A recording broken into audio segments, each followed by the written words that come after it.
Well, hello there.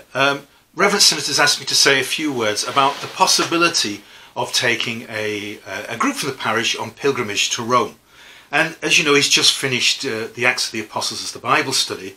And in Acts 28 verse 30, it clearly states that Paul lived and taught in Rome for 2 years. And with any pilgrimage, there has to be a purpose for going. Otherwise, it just ends up being a holiday.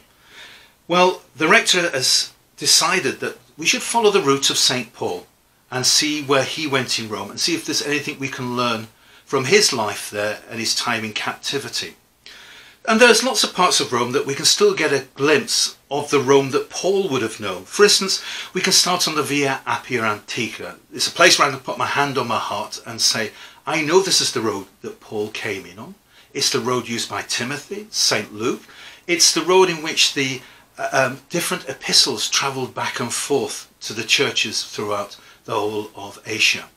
On top of that, from a historical perspective, it's the road used by the legions under Caesar. It's also where Cicero would have walked. It's also the place where the men of Spartacus were crucified every 80 paces. And as you go down that road, you come across the catacombs of San Sebastian. And we can go in there and see where the Christians first buried the dead and where they hid and said their prayers together during the times of conflict.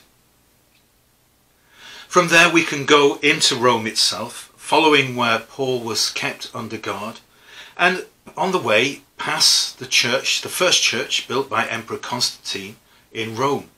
We can see where Martin Luther climbed the steps of the holy staircase brought back by Saint Helena and said to be the staircase that was used by Christ himself when he went to be tried by Pontius Pilate.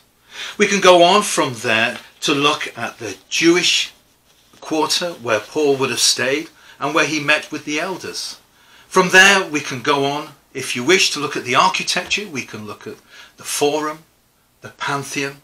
We can look at some art as well if you have of that interest, and visit St. Peter's and see the Sistine Chapel and the work of Michelangelo.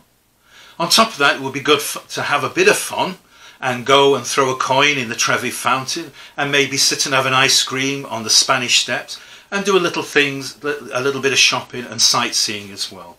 But I hope that gives you an idea of what we can do. It's up to the rector, and we can put something together that suits all ages and all abilities. I hope that gives you a little bit of a taste of what we can do in Rome.